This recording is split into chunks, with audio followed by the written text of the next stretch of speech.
नमस्कार दोस्तों, विज्ञान क्लासेज में आपका स्वागत है।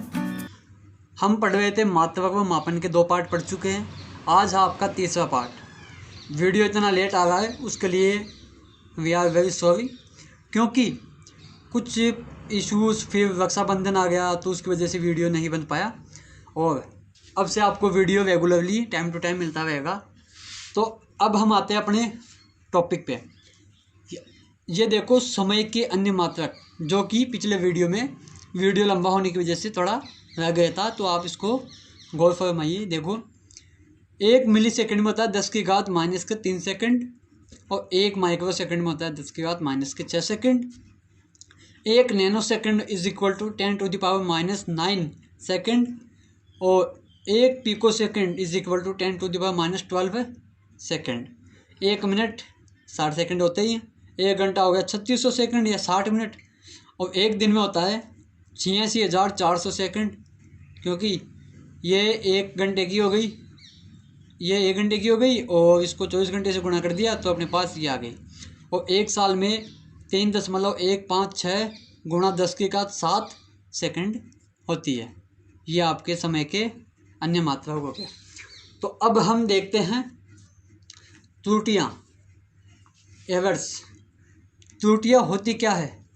त्रुटियाँ वैसे होती है कि जैसे गलतियाँ, जिसे अपन कहते हैं गलतियाँ हो जाती है, किसी मापांक में गलती हो जाती है। जैसे कि एक्चुअल में माप है 5 मीटर, हमने ले ली 4.9 मीटर, तो अपनी गलती क्या हो गई? 5 में से 4.9 घटाया तो गलती क्या हुई अपनी? 0.1 मीटर। ठीक है, तो उस गलती को कहते हैं त्रुटि, जो कि 2 प्रकार से होती है। पहली है क्रमबद्ध त्रुटि, फिर है यादृच्छिक त्रुटि। क्रमबद्ध त्रुटियाँ 3 भागों में बटी हुई है: यांत्रिक, व्यक्तिगत और प्रायोगिक तकनीक या कार्यविधि में अपूर्णता। और यादृच्छिक त्रुटियाँ होती है अल्पतमांक में त्रुटि। अब ये अल्पतमांक क्या होता है? ये होती है रीडिंग। ठीक है, जैसे अपने बिजली के मीटर देखे होंगे तो उनके अंदर जो अंक लिखे हुए रहते हैं, फिर जो बिल वाला आता है वो कहता है इतनी रीडिंग आई है, इतनी ये हुआ है, तो वो होता है अल्पतमांक। ठीक है, अब देखते हैं यांत्रिक त्रुटि क्या होती है। यांत्रिक त्रुटि होती है कि वह त्रुटि जो यंत्रों या उपकरणों के खराब हो जाने पर गलत अल्पतमांक मिलने से प्राप्त होती है, वह यांत्रिक त्रुटि होती है। अब आपको मैं समझाऊं कि यंत्रों के उपकरण, जैसा कि परिभाषा में भी आराम से आप समझ सकते हो कि यंत्रों के उपकरण खराब हो गए, यंत्रों या उपकरणों के खराब हो जाने पर। अब जैसे कि मैंने एमीटर लिया, अब एमीटर का ये मेरा सुई है, ठीक है, अब एमीटर में खराब हो गया ये, ठीक है, तो अब ये क्या करेगा कि अपन को एग्जैक्ट वैल्यू नहीं दे पाएगा। क्यों? क्योंकि इसमें कुछ ना कुछ खराबी है एमीटर में। ठीक है, तो इसमें कुछ ना कुछ खराबी, इसलिए हमको एग्जैक्ट वैल्यू नहीं दे पाएगा। तो यह है यांत्रिक त्रुटियां में मिलती है। इसका उपाय क्या होगा? सीधा सा उपाय है कि या तो उपकरण चेंज कर लो, नया ले आओ, या फिर इसे मिस्त्री से ठीक करवा लो। यही इसका उपाय है। दूसरा होता है व्यक्तिगत त्रुटि। वह त्रुटियां जो मानव की लापरवाही के द्वारा होती है, इसे ध्यानपूर्वक ही सही मापांक प्राप्त कर सकते हैं।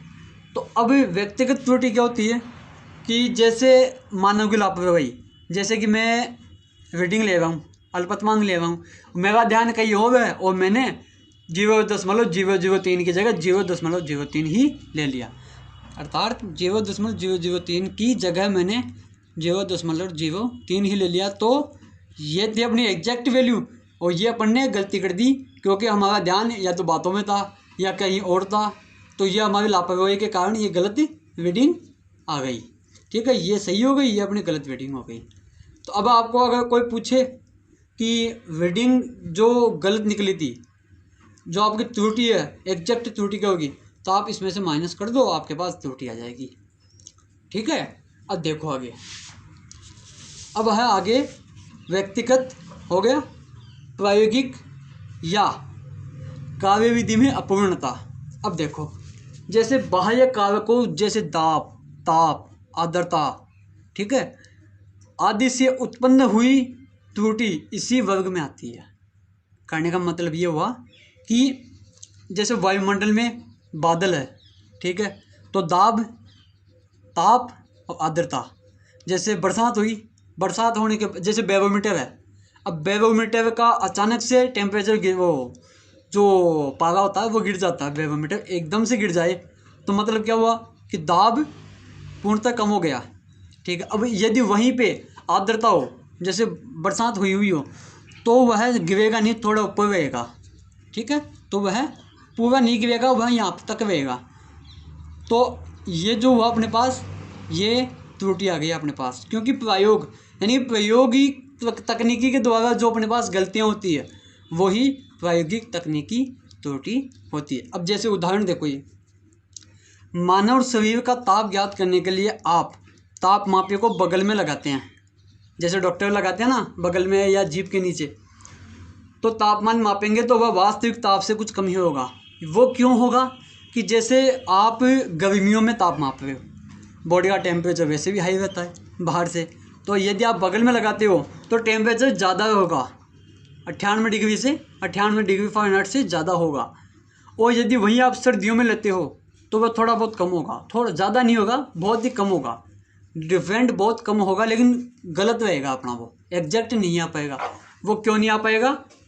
वो इसलिए नहीं आ पाएगा क्योंकि बाह्य जो वातावरणीय जो कारक है वो उसे प्रभावित करते हैं, इसी कारण अपने पास एग्जैक्ट रीडिंग नहीं आ पाती है। अब यादृच्छिक त्रुटियाँ, तो देखो ये क्या होती है कि किसी मापक यंत्र द्वारा मापे जा सकने वाला छोटे से छोटा मान अल्पतमांक कहलाता है। मतलब कोई भी रीडिंग, कोई भी मीटर है तो उस मीटर का जो सबसे छोटे से छोटा जो पार्ट होता है, यानी छोटे से छोटा अंक होता है नीचे से नीचे वाला, वो होता है उसका अल्पतमांक, यानी जिसे हम रीडिंग कहते हैं। अब इसमें त्रुटि क्या होती है कि एक ऐसी त्रुटि जो मापन यंत्र के विभेदन से संबद्ध होती है। इस त्रुटि को पूर्णतः ठीक करना संभव नहीं है, परंतु बार बार परीक्षण से इसे कम कर सकते हैं। अब जैसे अपनी बाइक है, बाइक का स्पीडोमीटर देखा होगा सबने, जो बाइक है गाड़ी का, तो उसमें जैसे कि लगभग स्पीड चली 50 से ऊपर, तो आप एग्जैक्ट नहीं बता पाओगे कि जैसे ये अपना स्पीडोमीटर है, ठीक है, ये मान लिया यहाँ पे 50 की स्पीड से चल रहा है, ठीक है, 50 से ऊपर ही चल रहा है, तो आप लेकिन एग्जैक्ट नहीं बता पाओगे कि कितनी स्पीड से वो चल रहा है, ठीक है। आप ये तो बता दो कि 50 और 55 के बीच में गाड़ी चल रही है मेरी, लेकिन एग्जैक्ट भाई 50.9 या 51.3 ऐसे एग्जैक्ट वैल्यू आप नहीं बता पाओगे। इसको हम कैसे कर सकते हैं? बार बार देखने पर, जैसे उसका ढंग से परीक्षण करें कि 0.1 ये वा 0.2 यहाँ पे वा 0.3 यहाँ पे वा, ऐसे करके आप समय लगेगा, लेकिन यह एग्जैक्ट फिर भी एग्जैक्ट वैल्यू नहीं आ पाएगी क्योंकि फ्रैक्शन लिखे हुए नहीं रहते हैं उस पर सीधा सा 5 का अंतराल रहता है, पैमाना 5 का रहता है, कई गाड़ियों में 10 का भी रहता है, ठीक है। तो ये अल्पतमांक त्रुटियाँ हो जाती है। तो ये देख लो एक बार, इसको नोट कर लो, वीडियो को पॉज करके मैं आपको एक बार दिखा देता हूँ।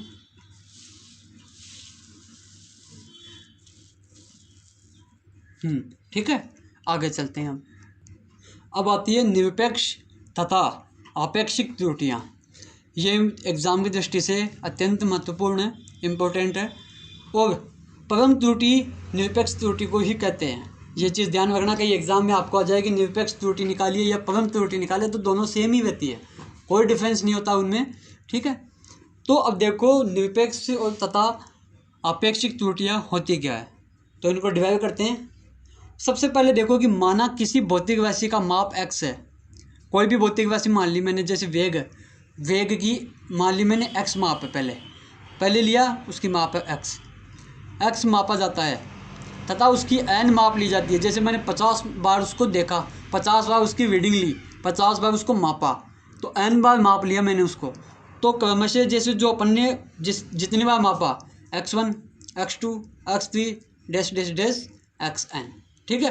अब 10वीं में 8वीं में पिछली कक्षाओं में आपने पढ़ा है औसत वाला सूत्र, राशियों का योग बटा राशियों की संख्या, ठीक है। जैसे राशियों का योग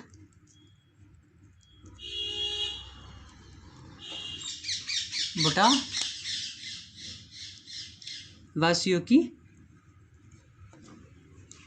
संख्या। ठीक है, तो अभी राशियों का योग ये अपने पास थी डिजिट्स, तो इनका योग किया। भाई माध्य माप निकालना अपन को। माध्य जैसे 10वीं क्लास में आपने स्टैटिक्स पढ़ी होगी, बहुलक वगैरह, तो उसमें भी सेम यही रहता है, माध्य निकालना हो या औसत हो, दोनों। उसमें टोटल संख्या का भाग दे दिया, तो अपने पास क्या आ गया, माध्य माप आ गया, यानी कि x की बात is equal to x1 plus x2 plus x3 plus dash dash dash xn upon n, सभी का योग किया और फिर n का भाग दे दिया, तो ये अपने पास क्या आ गया, माध्य माप आ गया।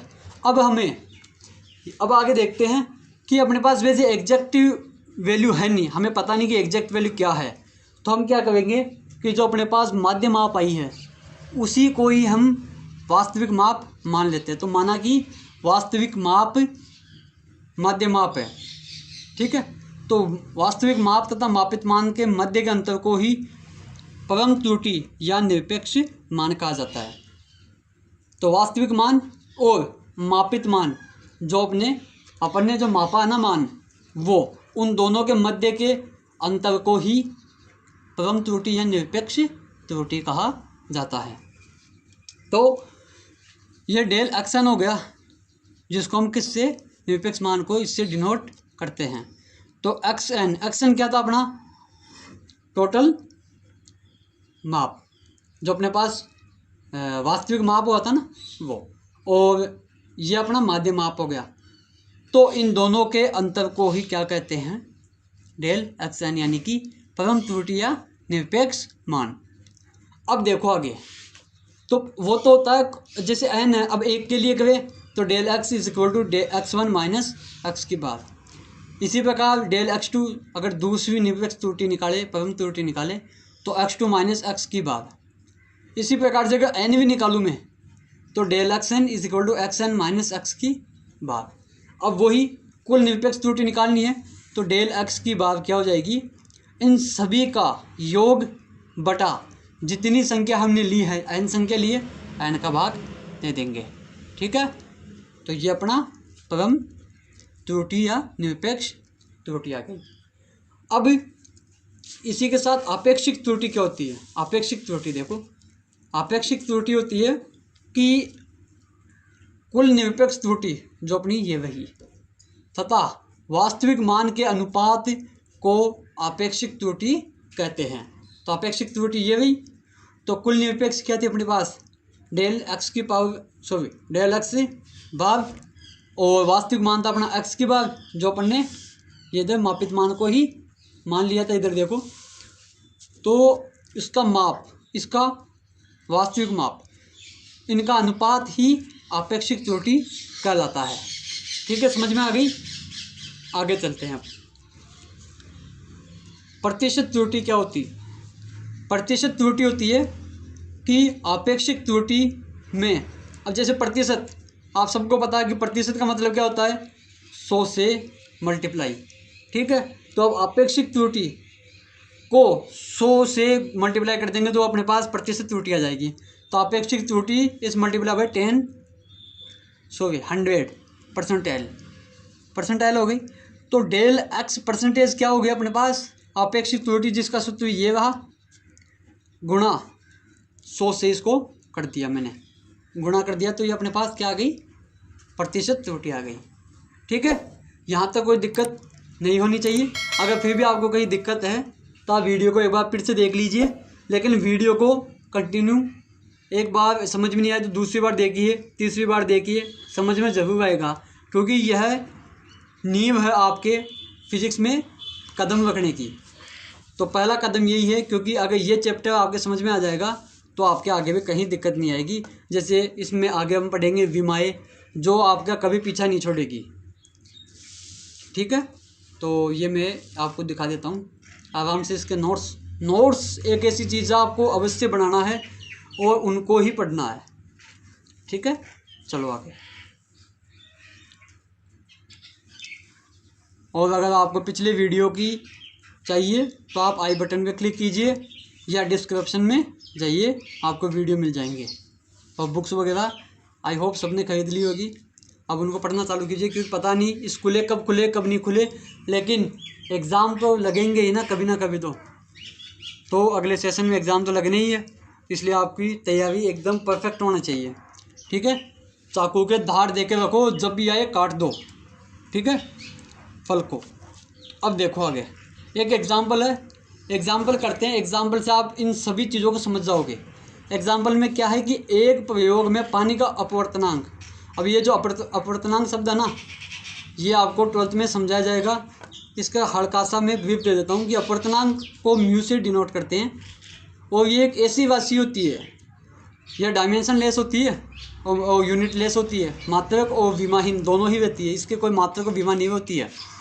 लेकिन यह एक ऐसी क्वांटिटी है फिजिक्स में जिसका अर्थ होता है कि किसी भी प्रकाश पुंज को डाइवर्ट करना, वह कितना वह उस प्रकाश को डाइवर्ट करता है, विचलित करता है, तो वह अंक होता है आपका अपवर्तनांक। यानी अपवर्तन करते समय, किसी अपवर्तन करते समय उसका प्रकाश का डाइवर्जन ही आपका अपवर्तनांक कहलाता है।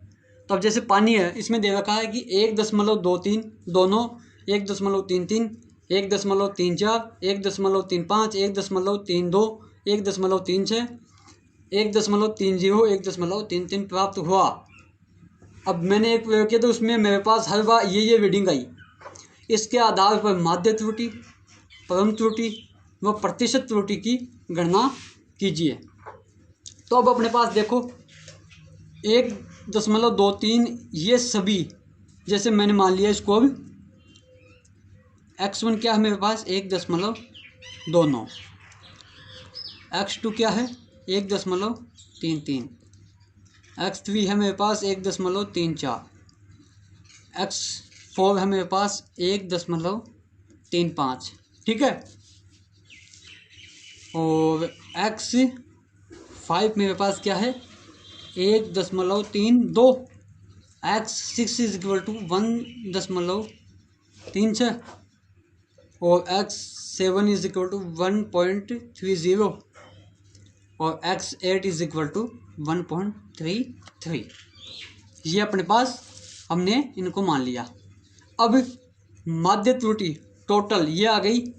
अब इनका माप, अब जैसे ये है माध्य माप का फॉर्मूला ये रहा। तो अब अपने इन सब का योग निकालना है। योग कैसे निकालेंगे, सभी को आता है, जोड़ दो इनको। तो x1 plus x2 plus x3 plus x4 x5 x6 x7 x8 ये थी, जोड़ो 1.29 1.33 1.34 1.35 1.32 1.36 1.30 और 1.33। तो अब इन सभी का योग क्या आएगा, इन सभी का योग हुआ मेरे पास x bar is equal to 1.33। ये पास मेरे पास ये वैल्यू आई इन सबको जोड़ने पे। और n क्या था अपने पास, n है 8। टोटल काउंट किया 1 2 3 4 5 6 7 8 है। तो सॉरी ये यहाँ पे ये नहीं आएगा, ये तो इनका टोटल योग आएगा। अब ये निकालेंगे हम, तो 1.33/8। क्यों, क्योंकि ये देखो ये फॉर्मूला, इन सभी का योग बटा n अपने पास आ गया 8। ठीक है, n 8 आ गया। तो अब इसको यदि मैं करूँ, वो वहाँ पे थोड़ी सी कैलकुलेशन में मिस्टेक हो गई, तो इसको आप जोड़ने पे अपने पास जो आएगा उसको 8 से डिवाइड करना, क्योंकि अपने पास n की वैल्यू है 8। ठीक है, तो इसकी वैल्यू आएगी अपने पास 1.33। ठीक है, ये आएगी। तो अपने पास माध्य त्रुटि क्या हुई, ये भी माध्य त्रुटि क्या हुई 1.33। अब हमें क्या निकालना है, निरपेक्ष या परम त्रुटि निकालनी है। अब निरपेक्ष और परम त्रुटि के लिए मैंने क्या कहा था कि हम है ना माध्य माप को ही वास्तविक माप मानते हैं। ठीक है, तो अपने पास ये रहा, उस सूत्र के हिसाब से करेंगे। Del x1 is equal to 1.33 minus 1.29। क्यों? सूत्र था अपना xn,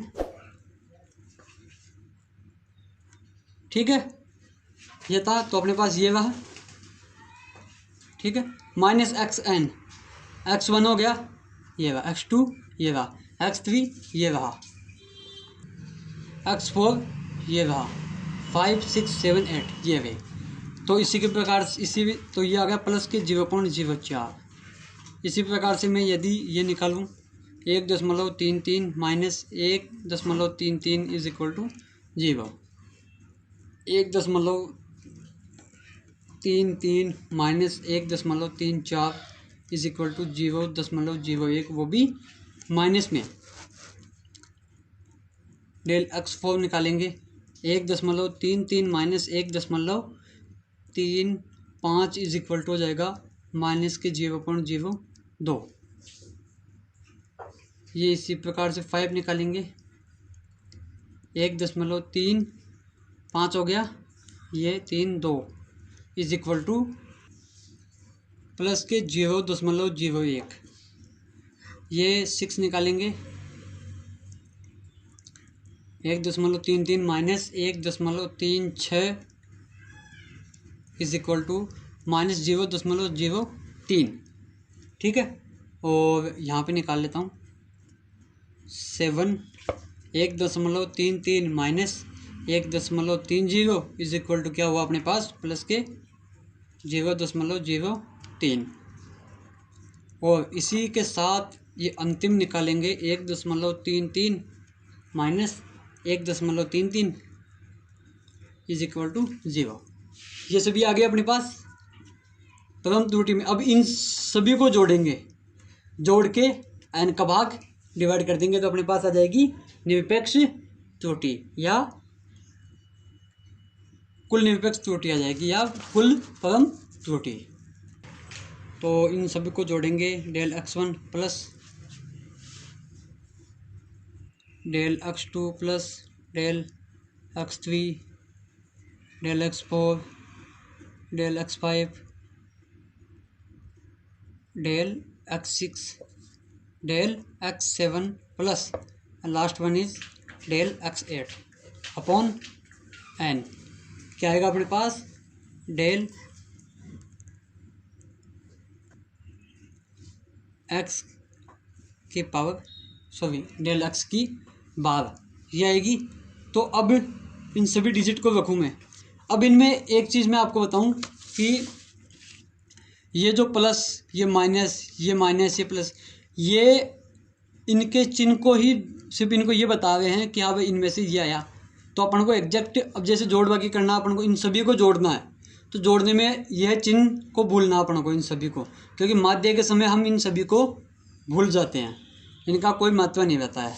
तो इन सभी को जोड़ेंगे तो 0.04 plus 0 plus 0.01 plus 0.02 plus 0.01 plus 0.03 plus 0.03 plus 0 फटा में क्या आ जाएगा अपने पास 8। तो इसको सोल्व करेंगे तो अपने पास वैल्यू आएगी 0.0175, ठीक है, जो कि लगभग किसके इक्वल है 0.02 के। ये तो पता होगा कि यदि यहाँ से यहाँ पे यदि 5 से बड़ा हो तो यहाँ पे यह एक संख्या जुड़ जाती है। जैसे 7 है, 5 से बड़ा है तो यह 1 की जगह एक और जुड़ जाएगा, तो यहाँ पे क्या आ जाएगा 2, तो 0.02 इसके इक्वल हम इसको मान सकते हैं। तो ये अपने पास क्या आ गई डेल x की बार, अर्थात कुल परम त्रुटि या निरपेक्ष त्रुटि। अब आपेक्षिक त्रुटि निकालनी है जो सीधा सा अपने पास ये है, और x की बार का अनुपात ही अपने पास आपेक्षिक त्रुटि होती है। तो अपने पास आपेक्षिक त्रुटि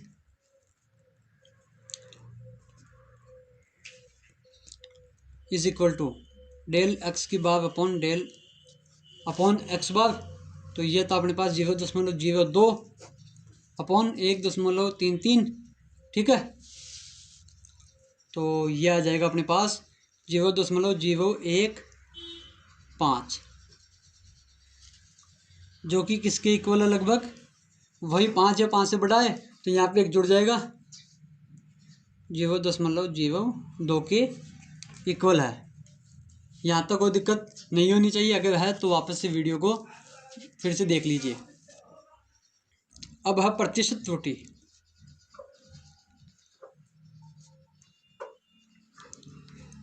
इसको 100 से गुणा करना है, बस सीधा सा है। डेल एक्स बार इस मल्टीप्लाई बाय 100%। ठीक है, तो ये हो गया अपने पास 0.02 इंटू 100। ये था अपने पास, इसकी वैल्यू ये भाई, ये लिख दिया, 100 से गुणा किया तो अपने पास क्या आ गया, 1.15%। तो इसी के साथ हमने प्रतिशत त्रुटियों को भी अच्छे से उदाहरण सहित समझ लिया है। तो आज के वीडियो में हम इतना ही पढ़ेंगे। अगले वीडियो में हम पढ़ेंगे त्रुटियों का संयोजन, जो कि बहुत ही इंटरेस्टिंग है। आपको कहीं जाना नहीं है, अच्छे से पढ़ाई करनी है। लॉकडाउन अगर जैसे आधा अखबार में फिर से हो सकता है तो उसका आप पे कोई प्रभाव नहीं पड़ना चाहिए, आपको कंटिन्यू अपनी स्टडी को रखना है। ठीक है, इसी के साथ मैं विदा लेना चाहूँगा। और अगर वीडियो अच्छा लगे तो लाइक, शेयर, कमेंट और सब्सक्राइब जरूर करें। और